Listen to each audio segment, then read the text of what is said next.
Ladies and gentlemen, thank you for your patience in holding. We now have your presenters in conference. Please be aware that each of your lines is in a listen-only mode. You may submit questions electronically at any time during today's presentation by using the chat window located at the bottom right of your webinar interface. Underneath the slides, you'll also see a files window where you may download copies of today's handouts. It is now my pleasure to introduce today's first presenter, Mr. Chris Hund. Please go ahead, sir. Thanks, David. Hi, everybody. Welcome to the August 2020 AHA Team Training webinar. It's hard to believe that it's already August and that, summer's almost done. Kids are going back to school or staying home and doing school online, as it is with my kids. But thanks for joining us. Today we're talking about taking TeamSTEPPS into just culture and high reliability organizations. So really looking forward to today's webinar. Rules of engagement for today. So the audio for the webinar can be accessed in two separate ways. You can listen through your phone. If you do that, you're going to want to make sure to mute your computer speakers so you don't get feedback. Or you can listen through your computer if you have a solid internet connection. Sometimes people have audio difficulties, and we always tell them to dial into the conference then because that will be the more reliable way to listen. All hyperlinks on the screen are active. If you click on them, and we'll take you to where you need to be if you're wanting to follow one of the links.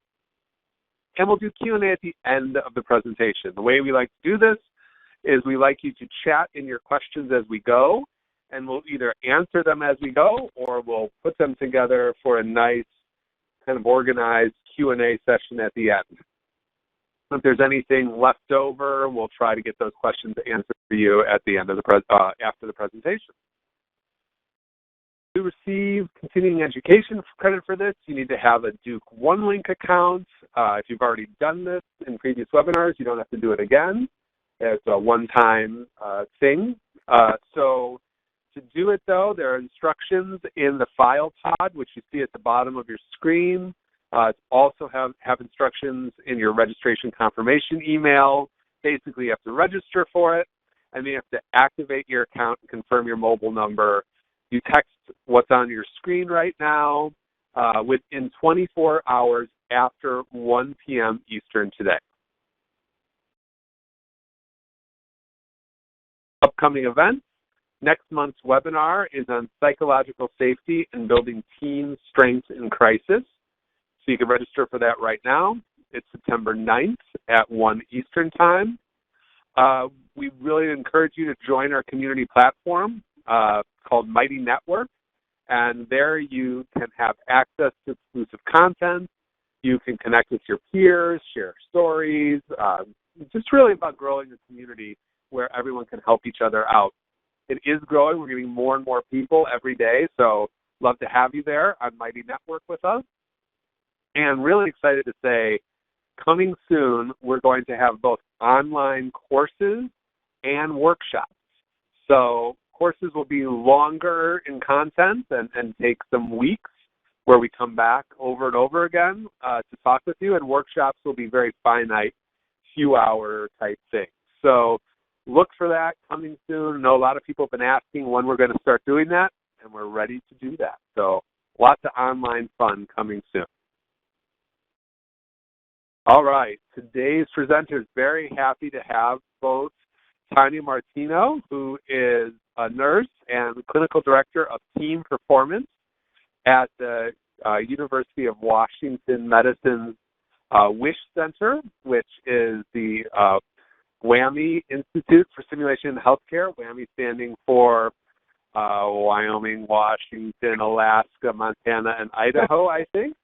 And I think I got it right. And then also Ross Ehrmantraut, who has been working in TeamSTEPPS for over a decade. He's a patient safety and team training consultant. So both of them, I think you've probably heard speak before at conferences. So we're very happy to have them here today. Always love working with them. So tossing it over to both of you, Tonya and Ross. Thanks, Chris. Yeah, it's great to be here today. And as Chris said, I'm Ross Ehrmantraut, and I'm a nurse by background. I've spent my entire career at the University of Washington Medicine health system, most of it at Harborview Medical Center, which is one of the hospitals in the system. I have 20 years of critical care experience, and then the last 15 or 16 years, I was involved in patient safety, and was actually the last 6 years was the clinical director of team performance at UW Medicine WISH, which is what Tonya is doing now. And I retired in April, and just trying to keep my hands in things as I'm able. Great. Hello, I'm Tonya Martino. I'm the clinical director of team performance for the University of Washington Medicine. Within UW Medicine, I work at WISH, which, just like Chris said, stands for the WAMI Institute for Simulation in Healthcare. My background is also nursing. I spent a number of years at the bedside working in the burn ICU and the pediatric trauma ICU at Harborview Medical Center, which is our level 1 trauma center for UW Medicine. After the bedside, I transitioned into quality improvement and patient safety. I was fortunate to start my current role last year before COVID hit and was able to work alongside Ross prior to his retirement this past spring. So thank you for having us today. We're excited to be here. Our objectives for today are to discuss the components and the impact of a just culture, differentiate human error, at-risk behavior, and reckless behavior, and to understand how TeamSTEPPS and high reliability organization concepts can help foster a just culture. Now, HROs within themselves could be a topic for a whole other webinar, so we're just going to say more high-level overview of those concepts. I'd like to start by giving you a brief overview of University of Washington Medicine. UW Medicine is made up of 4 hospitals, over 300 clinics, and several affiliates as well. Part of our community includes over 2,400 faculty members in 30 departments, 4,700 clinical faculty across the WAMI region, and just like Chris said, WAMI does stand for Washington, Wyoming, Alaska, Montana, and Idaho. It is the area that our School of Medicine covers, and it's also the area that our Level 1 Trauma Center, Harborview Medical Center, covers for burns and trauma. We have 4,500 students and trainees in many different and diverse programs, and overall, UW Medicine consists of over 30,000 employees. Now, let's start with a case. We want you to picture this happening at your institution. A patient is treated in the emergency department for sepsis. The physician ordered an antibiotic. The ED nurse prepared the patient for transport to the inpatient unit and calls report to the receiving nurse. Simultaneously, the ED nurse intended to hang the antibiotic prior to transport, but instead hung a bag of heparin, which was intended for another patient. Bar-coded medication administration was available, but the nurse did not utilize it. When the patient arrives on the floor, the receiving nurse notices the bag of heparin infusing and notifies the physician. The infusion was stopped before the patient suffered any unintended consequences. So what do you think would happen at your workplace? So we're going to go through these questions. Down below, there's a poll right below. If you can select the option of what you think would happen at your workplace. A, the error would never be reported or discussed. B, the emergency room nurse would be constructively counseled on paying more attention when giving out medications. C, a lot of talking about needing better systems and then nothing. D, discussed at a forum like Nursing Education Day so everyone can be aware of the risk. Or E, punitive action. So we'll give everyone a moment to fill out the poll. Okay, so it looks like for the most part, the majority of people went with B, the emergency room nurse would be constructively counseled on paying more attention when giving medications. And then the second answer follow-up is D, discussed at a forum like Nursing Education so everyone can be aware of the risk. Okay, great. So let's go on now to the next slide. Now we're going to change things up some. The beginning of the case is still the same as before, no changes. But this time, the middle and the end of the case have changed. So now, when the patient arrives on the floor, the receiving nurse does not perform a bedside safety check, so does not notice that heparin is still infusing. The patient receives the whole bag of heparin and no antibiotics. The patient suffers a major bleed and requires transfer to the ICU. The patient's sepsis progresses and the patient codes. The patient dies within 24 hours of admission. So just like before, what do you think would happen at your workplace? The options are still the same, so please submit your answer in the poll below.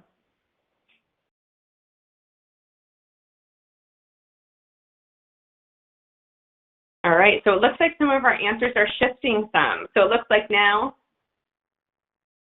a higher percentage is between punitive action and discussed at a nursing forum like Nurse Education Day so everyone can be aware of the risk. So thank you everyone for submitting your answers. So we will address this more later on, but just culture is outcome agnostic. It's not outcome dependent. It is about behaviors and choices. And as many of you already know, TeamSTEPPS is also about behaviors. So Ross and I developed this HRO team training, just culture crosswalk.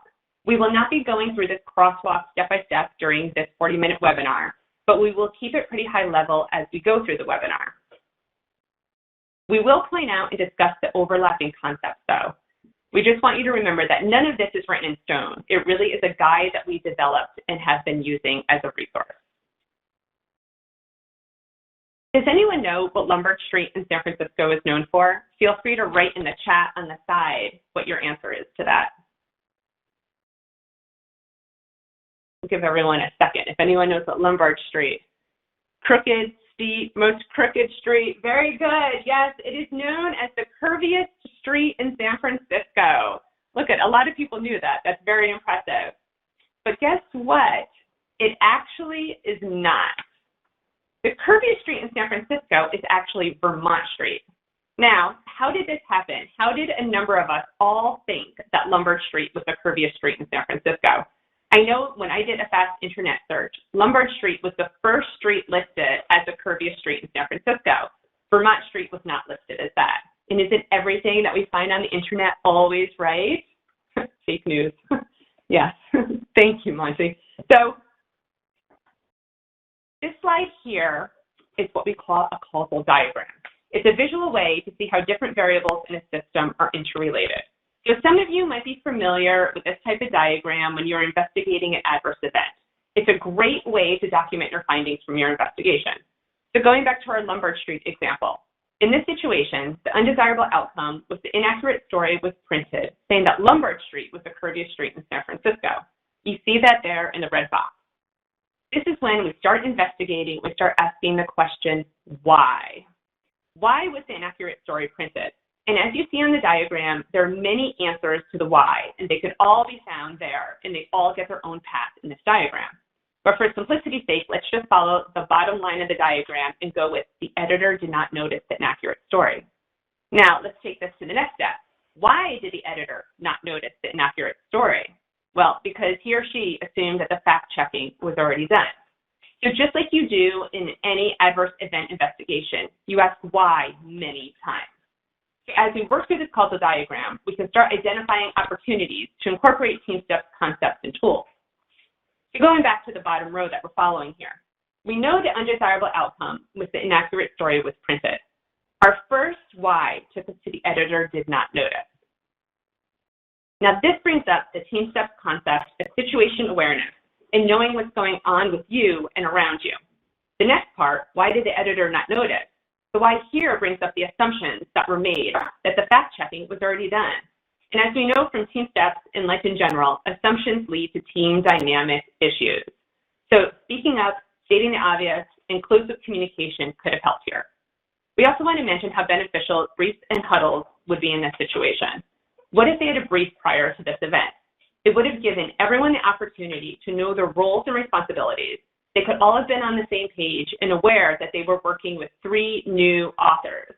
And maybe they would have even started thinking about task assistance and mutual support early on. Even down the road during the research phase of the article, a huddle would have been beneficial. It would have given everyone the opportunity to check in. A quick ad hoc huddle gets everyone on the same page and calms the water. So you see what's been done and what needs to be done. So although this slide might simplify the concept, it gives us an idea of how we can start incorporating some of the TeamSTEPPS tools into a proactive process. All right, let's talk about the continuum of accountability. So historically, healthcare's response to errors and behaviors have been on a continuum. We've gone between punitive and blame-free responses to errors. When I think of a punitive response, I often think of being sent to the principal's office. You did this, now this happens to you. It's a very cause and effect way of dealing with errors. The weakness of a punitive culture is that there's no appreciation of system contribution to the error. It's pretty much focused on the person and their error.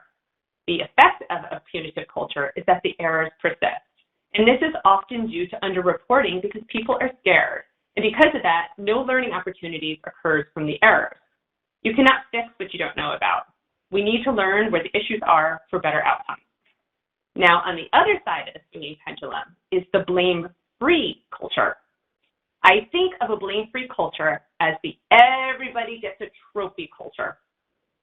In a culture that is blame-free, you might hear something about the staff making an honest error, right? Oh, I'm sure you're trying your best. I'm sure it's not your fault. Something else must have caused the error. So the focus in this type of culture is on the system. The weakness of the blame-free culture is that it is blame-free for the individual. So we don't look into their behaviors, and we don't look to see why they did what they did.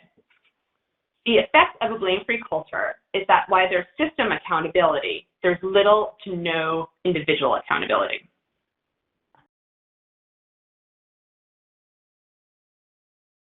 So when someone in your institution makes an error that leads to an accident and even death, do you think the best solution is to punish them and that will solve the problem? No, wrong. So the problem is seldom the fault of the individual alone. You need to look at the system as well. So if you change the people without changing the system, the problems are going to continue. So if you look at this picture here from the design of everyday things, most people would look at that teapot and say, I could never use that teapot. It is made wrong. But what if you were working night shift and that was the only teapot you had and you desperately wanted a cup of tea? I can almost guarantee that most of you would figure out a way to make the teapot work. You would develop what we lovingly know as workarounds. But what happens if you're sick one night and someone else covers for you and they want a cup of tea? They do not know your workaround, so they would not know how to make the teapot work for them. In addition to that, they could even hurt themselves trying to use that teapot. So if the person got hurt, would we blame them for getting hurt and not knowing your workarounds? So HROs, TeamSTEPPS, and Just Culture, they all address these types of situations and the opportunities for mutual support and situation awareness within our teams. So where do we really want to be? We want to be somewhere in the middle of this slide. We want to be where there's accountability of the system, but also accountability of the individual. We want to be in a place where this accountability applies to everyone. So it doesn't matter if you're a new employee or if you've worked here for 35 years. It also does not matter if you're a food worker in the kitchen or the CEO of your workplace. There's the same accountability applies for all. So ultimately, we want a culture where people feel empowered to speak up. So there are two main tenets to Just Culture. The first one is that we're human and we're going to make mistakes. We have to accept that everyone will make a mistake. Look at these pictures here. They truthfully could happen to any of us. And these pictures are a great reminder that we need to design systems that account for us being human. Because as humans, we're not 100% reliable. So let's look at the first picture, the one with the gas pump hose still attached to the truck. It used to be that if you pulled away from the gas station with the hose pump still attached, you'd pretty much be taking the entire gas pump with you down the street. Now, this event has happened often enough that a system fix occurred. Engineers were hired to develop a quick release valve, knowing that this would happen again. This is an example of a system fix for a human problem. The second tenet of Just Culture is to drift is human. People will naturally drift into less than optimal behaviors. Drift occurs when you do the same thing repeatedly without a bad outcome or without any feedback. It's often our attempt to cut corners for the sake of saving time. So, real-world example. How many people speed up when they see a yellow light? Now, is that how we probably answer the question on our driving test on what do you do when you see a yellow light? Probably not. So I think that is true for many of us. Think about driving down a road that has a speed limit of 25 miles per hour. You drive down the same road every day. You know the road, you know there's no cops. You start at 25 miles per hour, then you creep up to 28 miles per hour, and then your 28 becomes 32 miles per hour. This is an example of drift. And of course, donning and doffing a PPE. Most of us that are clinically active have had extensive education regarding the correct way of donning and doffing PPE. How many people do you see, or maybe even yourself, who say, I'm running into a patient's room for just a second, and when they do not tie the back of their gown? This is drift. Drift is a choice, consciously or not, to do something differently. With drift, sometimes people don't even know they're doing it. Think situation awareness. So we want you to think about using cuts and 2-challenge rule to deal with drift. It really helps to have a mutual support culture when addressing drift. It's not about walking up to someone and confronting them and being like, hey, Ross, stop speeding. That most likely will not do anything. It will actually potentially shut down conversation. Instead, approaching with, Ross, I'm concerned about your speed. Now that could potentially start a completely different conversation. Yeah, and just noticing on the comments here, drift sounds like normalization of deviance, and that's pretty much exactly what it is. So thanks for pointing that out, Bill, and we're going to touch on that a little bit more as we go here. So what is just culture? And it's basically, like this slide says, the acknowledgement that all humans are destined to make mistakes. We all know that humans make mistakes and drift into that risk behavior choices, regardless of how well the system is designed. We do it because it might be a shortcut. We get to where we want to go quicker by speeding, all those things, but we don't necessarily think of the consequences. But the shift in just culture focuses from error and outcomes to system design and behavioral choices. And like Tonya said pretty much right at the beginning, just culture is agnostic to outcome, right? Whether you're driving while you're drunk and you get pulled over for DUI, should you be treated differently if you're driving while you're drunk and you actually hit somebody and cause injury to them? The behavior is the same behavior, it's just the outcome is different. So just culture, we're really trying to focus on behaviors. And HRO does that a lot with some of their concepts like preoccupation with failure. If you think of that, they go organizations that are HROs, they look at systems and they say, what could possibly go wrong here, and how do we address that ahead of time? And that's what we're trying to get between HRO, Just Culture, and TeamSTEPPS. So when you look at Just Culture, there's 3 voices that play a huge role as defined by outcome ingenuity. And you really got to look at those. There's the imposer, there's the subjective standard, and then there's the objective standard. And the imposer is that person that has to make the final decision on enforcing the rules. And was that risk? And there's a whole algorithm that outcome ingenuity puts out, and we're not going to go over that today, but would encourage you to take a look at it. This helps the imposer determine was that risk and tolerability acceptable or not acceptable.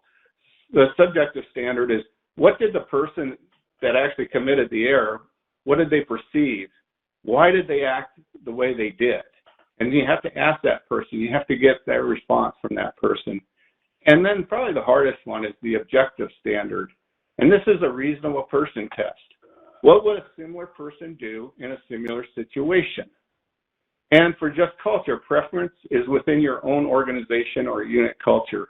Now, what happens a lot here is quite often the imposer makes themselves into the objective standard too. And this is really where you have to be careful. You have to pull out your personal bias and your past experience. We've all been there. I told you I've been a nurse for 36 years. Most of that was at the bedside. And there's times where, when I was a nurse back in 1988, we had to walk uphill both ways through snow to get to work. We go down that mode and can't figure out why Tonya did this when I would have never done that 30 years ago. You can't do that if you're the imposer. The objective standard has to be somebody that works with Tonya. And going back to that example she gave you right up front with the emergency department and hanging heparin instead of the antibiotic, you have to go and you have to ask those ER nurses, why wouldn't that person have used the barcode system? You got to figure out if there's a system issue or if this person is just total disregard for what the right thing is to do. So you have to look at all those, and you have to separate out these 3 voices. So there's 5 threshold questions every incident should have when something occurs. first of all, what happened? What was the event? What normally happens? And now that's where you go to the objective standard and you say, hey, what would you normally do in this situation? Would you do the same thing? Get their input from that. What does the procedure require? We have a procedure for everything, and you need to be aware of that. Why did it happen? And how, as an organization, are you managing the risk? So are we addressing that? Are we looking at the system that set that error to occur? So here are the three behaviors, and Tonya touched on these with some of those pictures. The human error is just an inadvertent action or a lap or a mistake, and it's managed through changes in process, procedures, training, design, environment, and behavioral choices. And you think about, again, going back to the gas pump example, that's just a classic example how nobody drives away with the gas pump purposely attached to their gas tank. And so that's a human error that we make. And on these people, you often have to console them. You don't say, oh, I'm really sorry that happened. You console them and then let it go. You have to get a little accountability that they're part of the solving the system issue too. So you pull them into that. The at-risk behavior, that's where people make a choice, like Tonya said, might be conscious, might not be conscious, but the risk may not be recognized or believed justified. It goes back to, well, I drive fast on the freeway because I want to get to where I'm going quicker.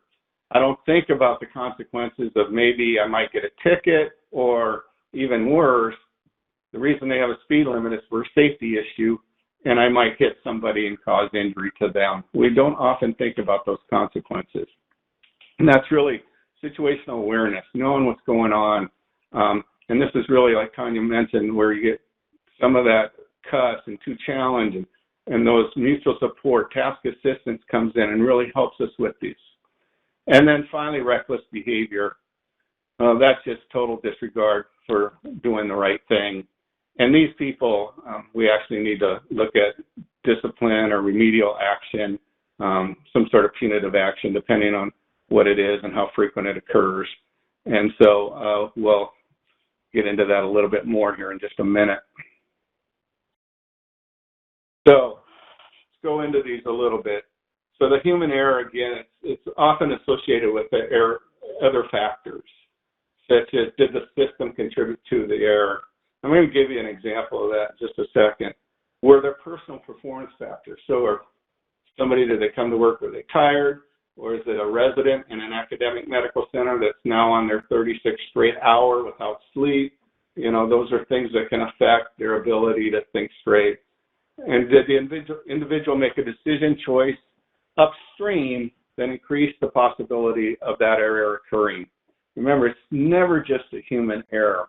And probably one of the best examples, or really best is probably the wrong word, one of the worst examples I've seen in my role as patient safety officer, and a lot of you are probably familiar with it, is the incident where Dennis Quaid's newborn twins were giving 1,000 times the dose of heparin that they were supposed to get. Not one of the twins, but both of them, and they both survived. And immediately it was all over the news, and it was a big deal. But if you look deeper into that, you would find out that same error actually occurred 26 times across the country. The exact same error. 26 kids got 1,000 times the dose of heparin, newborns, 1,000 times the dose of heparin that they were supposed to get. And you can Google Dennis Quaid's twins, and you can read all about this. But you start going, well, same error happens 26 times. There's a problem there. And originally it was, well, it's all because the nurse didn't read the label. And that's where we get into the just culture thing. Yeah, if that's the only redundancy, it's not even a redundancy. If that's the only thing we have that we're going to prevent errors, then they're going to continue to happen. So if you look into that case, you'll find out that 10,000 units per mil of heparin comes in a blue vial, or a vial with a blue label on it, and 10 units per mil of heparin, which is what the newborns were supposed to get, so 1,000 times dose difference, comes in a vial the same size with a lighter blue label on it. So you got 1,000 times dose difference in two vials that look almost identical. that's where that error began. In the pharmacies where they stored it, they put them in those acro bins, and somebody either put the 10,000 units into the 10-unit bin, or the tech grabbed out of the wrong bin. Who knows what happens there? But again, that's the second latent error. See, we're getting to that Swiss cheese model here, leading to this human error. The third thing is taken up, put in the Pyxis machine in that spot in that drawer where it always set 10 units per mil with that blue label vial. And now the nurse goes to the Pyxis machine, opens up the vial or opens up the drawer, and pulls out a drug they give multiple times a day. And yep, you're right. All of us nurses, we were taught that we are supposed to do our checks. Well, now you start getting into the possibility of that cognitive bias. You pull something out, you look at it, and your mind's thinking you're going to see 10 units per mil. That's a good chance that you're going to see. So that's looking at the system. How do we make sure maybe making one label red and one label blue might have prevented that error to occur? And I just saw a quick question, 26 times in that year. It was over about a year and a half, maybe 2 years that it happened 26 times. Eventually, the company did change the vial, but it took a little bit of pushback. All right, enough on that one. So as we look at human error, why does it happen? And we already talked a little bit about this. You know, there's those personal performance shaping factors, things like the fatigue, you know, a resident, long hours, or anybody for that matter, nurses, you know, sometimes you work your 12-hour shift and they need overtime, so now you do 16, or pharmacists, or just anybody in healthcare can get tired, and it might affect their ability to think. Stress, that can be stress at work, and can be stress at home that's impacting, be distracted. You know, we have a lot of distractions going on in healthcare. It can be things like alarms, which are important, and it can just be people trying to get your attention, all those different things. And then task tension and engagement. And really, this is where things like task assistance and mutual support play a huge role. And as you look at the system-based causes, these are going to be the same on a lot of, on this one as well as at-risk behavior. For the most part, you know, lack of the patient product information, failure to communicate, storage and access, device failure, lack of patient education, lack of staff education, and then environmental workflow or staffing. You know, are we even set up appropriately to make it easy for people to do the right thing? That really gets into some of the human factors engineering stuff. And then what is the culture of the area? And so this is an interesting part here, because people came up with some questions, some pre-questions on how do you measure what the culture is for like the just culture area. And you start, one of the things we did at UW is our culture of safety survey, and there's a question in there on the non-punitive behavior or non-punitive reporting questions. And it kind of leads to, do we have a just culture or do we not, or are we heading in the right direction? And it was interesting because I've had some conversations with people, administrators throughout different areas, saying, well, you know, we do have a just culture because look here, you know, our culture of safety survey says 80%, but that's the administrators that are saying 80%. Or the frontline staff in that same organization might say 60% say we have non-punitive reporting. So there's a huge gap there, and you don't have a just culture until you close that gap between those two levels. So let's get into a little bit of at-risk behavior. It's a behavioral choice that increases risk without perceiving the risk, or is mistakenly believed to be justified. Again, you know, we're driven by perception of what the consequences are, and sometimes we don't think the consequences. We may not even acknowledge that there's consequences to our actions. And so, again, here's an example with the stoplight turning yellow, or you're over the speed limit. You know, we tend to speed up when we go through we see a yellow light, or you know, where we feel like, oh, there's that comfort zone I can get in without getting a ticket for speeding. But what if you see something like this? Does that change your performance? And does that change your behavior? If you see somebody there with a radar gun, yeah, you're probably going to be hitting the brake because now our consequences change, or now we're more aware of our consequences. So you think about it as we move into the healthcare setting, there's all kinds of at-risk behaviors we do. And there's just simple things like as we change those behaviors, like closed-loop communication. Well, sometimes we don't do that. You think about maybe in a clinic setting where a physician says, I need you to give this pediatric patient a vaccine of some sort, and whatever, DPT or whatever it is, and just your behavior without the closed loop communication is just going down that road. Okay, got it. Versus, yes, I will give Johnny here his DPT vaccine or something along those lines. So changing that behavior and using things like closed loop communication really helps change that. Let's see. There we go. And then, so here's that why does it happen again slide. And as far as the system base, they're pretty much exactly the same as the human error side. Excuse me. But here's where we really started looking at. Why was the decision made? What were the incentives to cut the corner? And, everybody's busy, whether you're inpatient, outpatient, administration, no matter where you are, everybody's busy. And so we try to find ways to cut corners, and sometimes those lead to those at-risk behaviors. What are the barriers to correct behaviors? And I worked with a group at Harborview Medical Center, the Central Processing Unit, or Sterile Processing Unit. Most of you probably know it by that name. And when they would have mistakes, one of the things we would look at, initially they were used to having some problems with a manager that was really tough on them, and if they made the mistake, that was it. They were in trouble. Well, we started looking at, okay, what is the barrier to keep you from doing the right thing?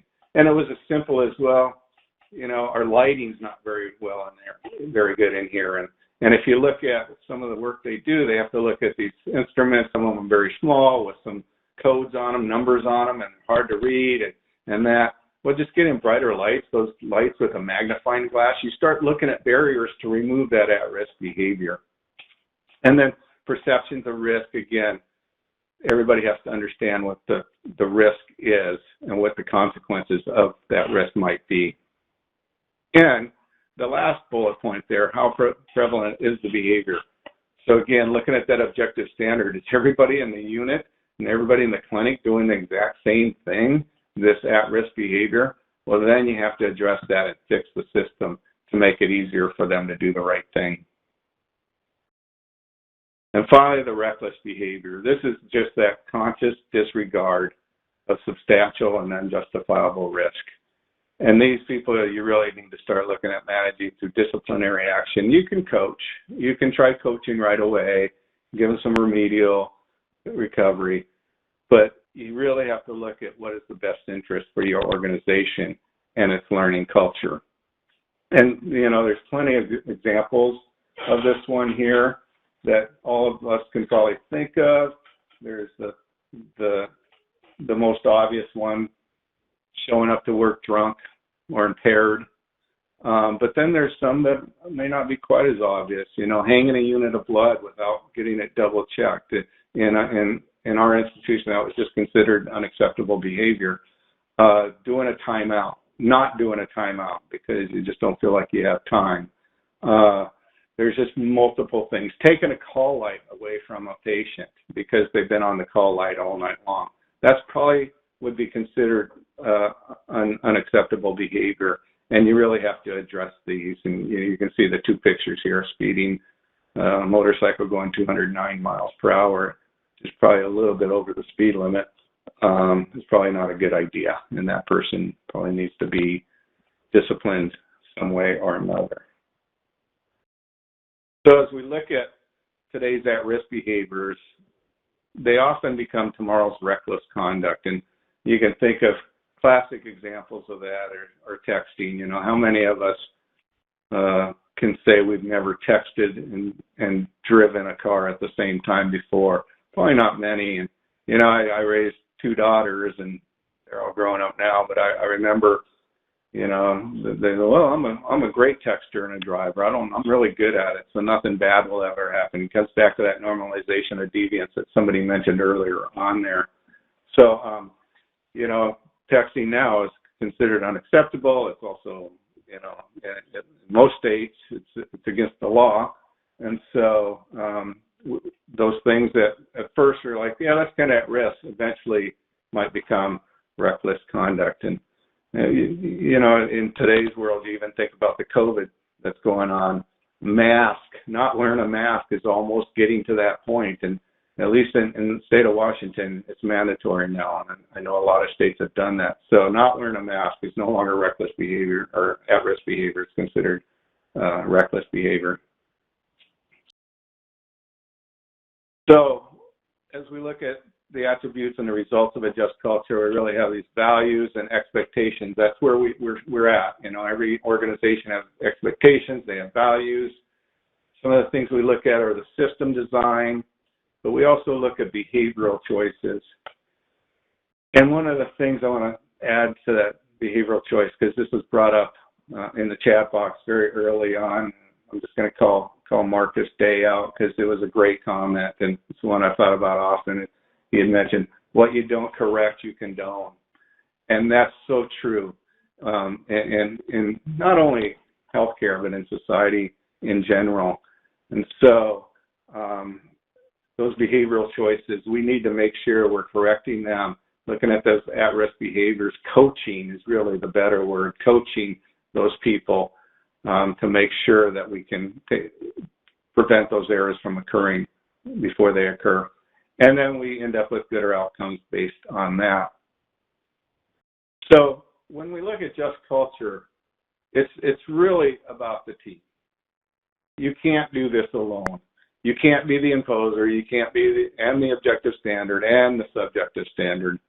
You have to work together as a team. And as we look at stuff, and at UW in the past, when people were still actually meeting in person, they had a program in place like once a month where they would get people together and somebody would bring an example of a case, and they would work through it as a team to kind of get people more comfortable, and all the different and basically the people that had to be the imposers could sit down and say, how do we work through this case, and who do we use as our objective standard, et cetera, and go from there. So it's not something you can just read a book or take a class and then all of a sudden be proficient at it. You have to actually spend some time working on this. So bringing it back to the HROs, TeamSTEPPS, and just culture, you know, as we look at values and expectations and those system designs, that's really where those 5 concepts of HROs play a huge role. You know, that preoccupation with failure, deference to expertise. Let's go to the frontline staff and say, hey, what are your concerns here? What might happen if we do this? What would be the issue that something could go wrong? And then we look at behavioral choices, and this is really where TeamSTEPPS plays a big role. If we all function as a team and work well as a team and communicate as a team, then we're less likely to have those at-risk behaviors lead to adverse events. For example, the not tying the back of your gown. You know, we've all worked with people that are really comfortable speaking up, but sometimes the way they speak up, they shut down communication. I mean, I had somebody I worked with, and she would just look at me when I would teach some TeamSTEPPS stuff and mutual support and getting accustomed to challenge, and she would just say to me, well, yeah, you're just telling me I can't hurt people's feelings anymore. I'm like, yeah, that's exactly what I'm telling you. You got to change how you bring things up to people. And that's where TeamSTEPPS really makes a difference in the behavioral choices. And ultimately, our goal is these good outcomes. And bringing these 3 together, not individual initiatives, but bringing them together is where you're going to have the largest amount of success. So really, just culture is about identifying risk, not finding the fault. Focusing on the behaviors, right, not the outcomes. And the more we spend time on the systems and the behaviors, and the less time waiting for something really bad to happen and then say, oh, we got to deal with that, we're gonna end up better off. Assess and mitigate bias through the process. Again, looking at those at-risk behaviors. Are we addressing those at-risk behaviors? Are we not correcting them and condoning them? Or are we saying, okay, what is leading to this at-risk behavior? Again, we've done things where tube feeding tubing would fit into an IV tubing many years ago, and we've had people throughout the country die because of that. And you're going, well, that's a system issue. Yeah, it's human error, but the system has set them up to make that mistake.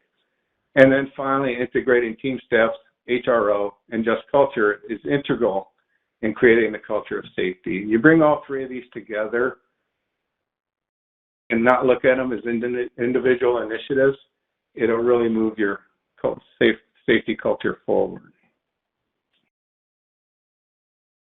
So with that, that's who we are. And again, both Tonya and I have worked with Outcome Ingenuity to become to learn about just culture, and went through their courses and have done a lot of work with them since. So with that, we'd like to turn it back to Chris. And thanks, Ross.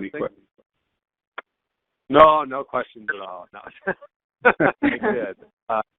A lot of great questions coming in. So I'd like to start with one that I think is a good broad one to start with. So what are both of your top 3 to 5 tips for operationalizing a just culture model in a health system? Well, I can talk about what we've done in our own way. I have a few things. That's really a great question. I know FUW Medicine, we offer training for administration and management, including like assistant nurse managers, to get as many people into the room and familiar with the concepts. And our training lasted about a day. It was a pretty long training, but we really wanted everyone familiar with the algorithms and the concepts. And then on the other hand, we also started mentioning just culture in all of our orientations. So when somebody came to, I can namely speak for Harborview Medical Center, when somebody came to new employee orientation, we started talking about just culture and the concept. So they were aware that that is where our focus was, and that is how we looked at things. So from day one, they understood that this is what we took as an institution to go forward with. We also started making it part of our adverse event review. So when you are going through, if your patient safety or quality department is going through an adverse event review, at the end, pulling it into a just culture algorithm and, really trying to put it into the views of just culture is really helpful. So if you're fortunate enough to be in a place that is embracing this or is open for it, if you start bringing it into how you look at things in patient safety, it's a wonderful leeway to really get it in there, to really continue it on and for people to understand the concepts and start going in that way. That's a pretty powerful way to do it. And we also, like Ross said, we created basically a just culture team or resource group that once you took the class, you were known to be somebody that if someone needed to go through and run through an idea or the just culture algorithm, they had people to reach out to, right? Because it's not just culture. It's not something that you do on your own. It's not a single person sport, right? You really need other people and you need other perspectives. You can't just have your one thought and carry it through. So having a resource group and other people that you can talk to about it and run through the algorithm is really important. And that's why we used to have those monthly get-togethers, and people would come and like an assistant nurse managers would often bring a case that happened on their floor. And then we would go through the algorithm for that. And that's a really powerful way to integrate this into the norm, right? Because then people can come and listen and discuss what's happening on their floor or their unit or their department, and how would you look at this? How would you discuss it? And really the conversation that happened during those meetings were powerful. And it was super helpful for whoever brought the case, because a lot of times they were not thinking that, right? Because you're pretty hyper-focused in what you know of the case. You're pretty embedded in it. So it really helps to have outside ideas, outside thoughts to come in and to look at different ways to really review a case. So those are some of the first ones that I could think of. Yeah, can I just add one thing to that too? Because I saw a little note from somebody in the chat box about informal leaders can really undermine a just culture and stuff, and that's why it's important to get those informal leaders. Everybody in the organization has to understand what a just culture is. It doesn't matter if you're, the MA in the clinic or the respiratory therapist in the ICU or whatever. Everybody has to understand what a just culture is, and so you can't just tell the administrators and the nurse managers and the directors what it is. It has to be everybody understanding just culture, because once they do, then they know that they're going to feel safer speaking up and saying, wow, this is a system issue. Thank you both on that. So diving into a little bit more of the specifics, I know that at the UW, in the health system, you're using a lot of specific TeamSTEPPS tools.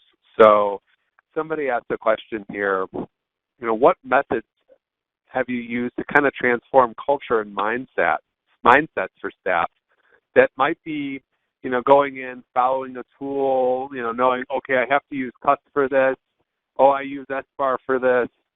How have you changed it so that they see that those tools are part of a larger picture? They're part of having a just culture now.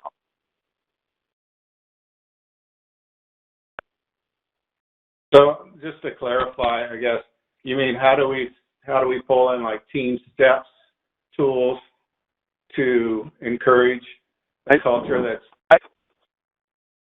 I think the question is, if people are, let me reframe it. So if people are used to using specific TeamSTEPPS tools in their organization, let's say they do a great job of making sure they use CUS when there's a patient safety issue, or using SBAR to communicate efficiently, how do you transform that very tool-based, maybe one-off approach to something like just culture and TeamSTEPPS, where it's this idea of a culture change and it's something bigger and beyond just using the tool at the moment?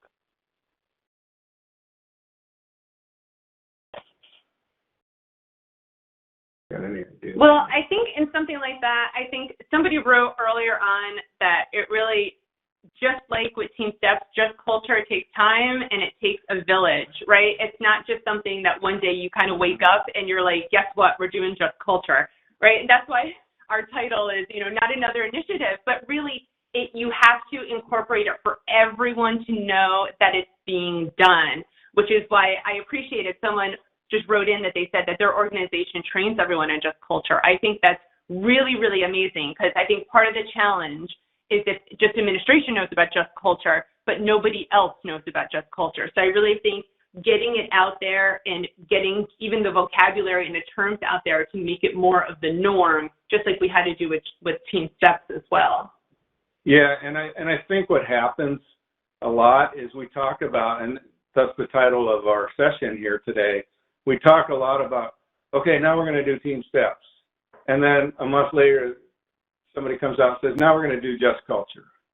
And now we're going to be an HRO, right? And so they become three different initiatives that people don't necessarily, when they're talking about one, you should talk about all three, really.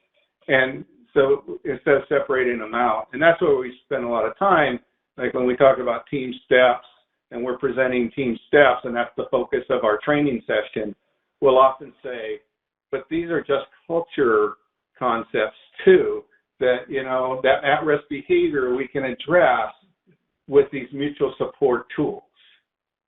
And the person that's afraid to ask for help because they're seen as weak or whatever, well, that's where task assistance helps prevent that person from doing that at-risk behavior because they're afraid to ask for help. Does that make sense? You really have to start.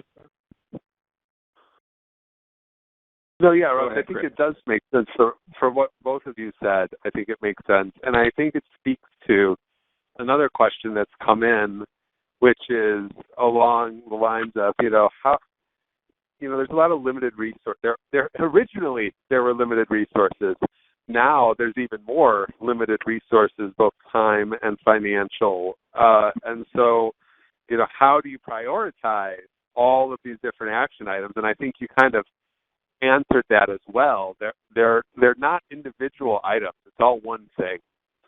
One thing seen through many different lenses, right? And so you need to start looking at it that way. Is that how you'd answer that?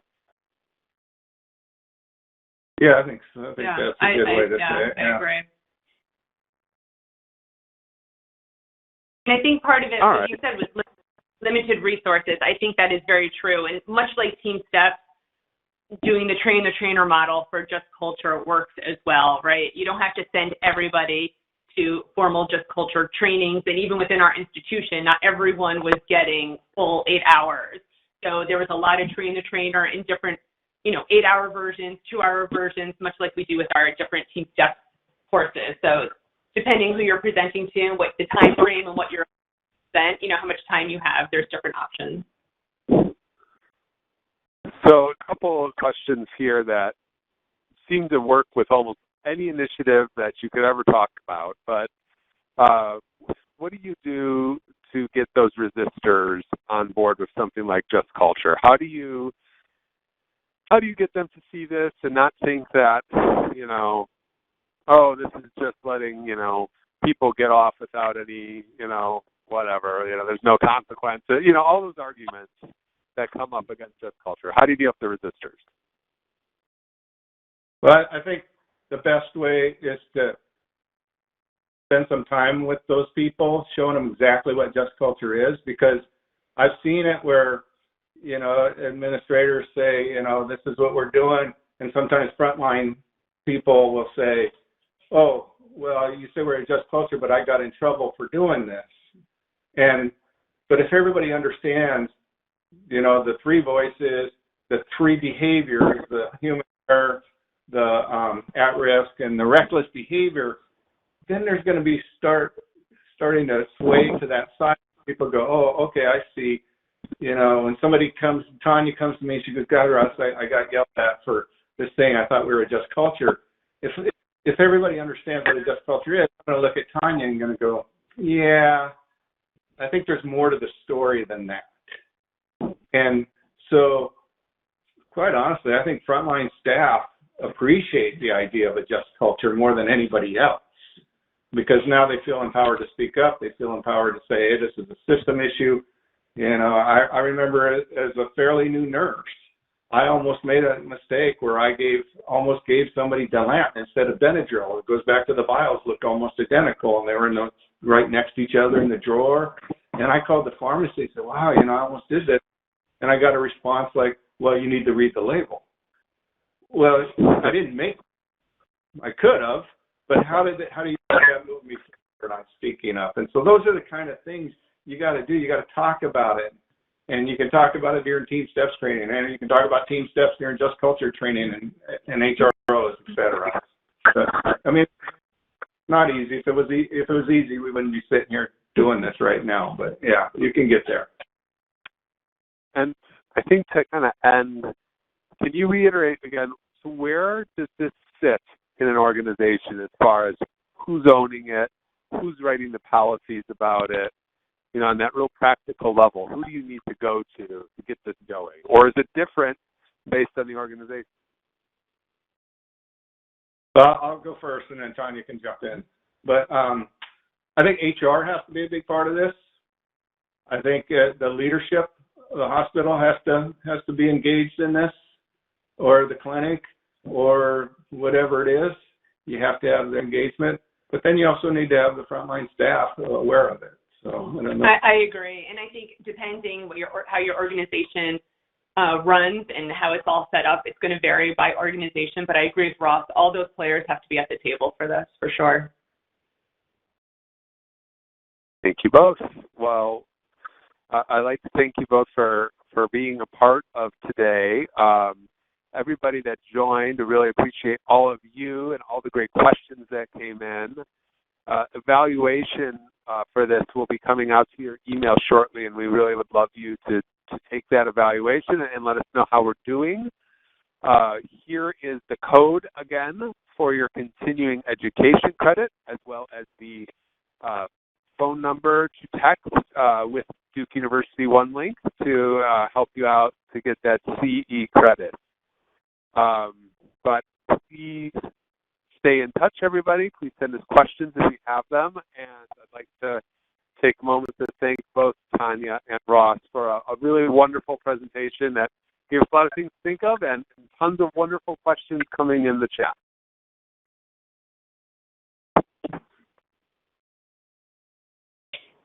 Thanks, Chris. Thank you. Thank you. Ladies and gentlemen, that concludes today's presentation. You may disconnect your phone lines, log off your webinars, and thank you for joining us today.